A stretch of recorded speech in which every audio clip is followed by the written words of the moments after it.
ముఖ్యమంత్రి అయితేనే శాసనసభకు వెళ్తానని వైకాపా అధినేత జగన్ చెప్పడం అధికార దాహానికి నిదర్శనమని జనసేన అధ్యక్షుడు పవన్ కళ్యాణ్ విమర్శించారు. ప్రజలపైన జగన్కు ప్రేమ లేదని, అతని ధ్యాసంతా ముఖ్యమంత్రి కుర్చీపైనే ఉందని ఎద్దేవా చేశారు. వైకాపా తరపున ప్రజా సమస్యలపై పోరాడేవారు కరువయ్యారన్నారు.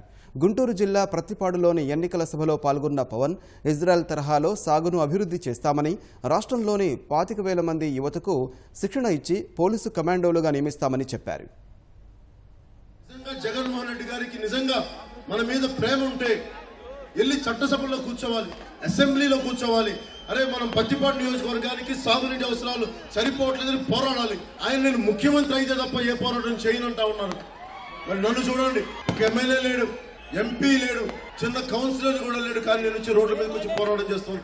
మా తాత రాజకీయాల్లో లేడు, మా నాన్న రాజకీయాల్లో లేరు. రాజకీయ నేపథ్యం ఉన్న కుటుంబాలు కాదు. మనస్సు ఉండాలే కానీ మార్గం ఉంటుంది. ఆయనకి మనస్సు లేదు. ఆయన మనసంతా ఆయన ముఖ్యమంత్రి అవ్వాలన్న మనసు తప్ప ప్రజలకు సేవ చేయాలన్న మనసు లేదు. అలాగానే 3 లక్షల ఉద్యోగాలు, ప్రభుత్వ ఉద్యోగాల్ని భర్తీ చేయించే బాధ్యత వెంటనే 6 నెలల్లోపు నేను ఖచ్చితంగా తీసుకుంటాను. తెలుగుదేశం వర్గం కూడా జనసేనకి మద్దతు పలకవలసిందిగా మనస్ఫూర్తిగా కోరుకుంటా ఉన్నాను. ఈ గుంటూరు కెనాల్ని 18 నెలల్లో పూర్తి చేసి పెడతాను మీకు.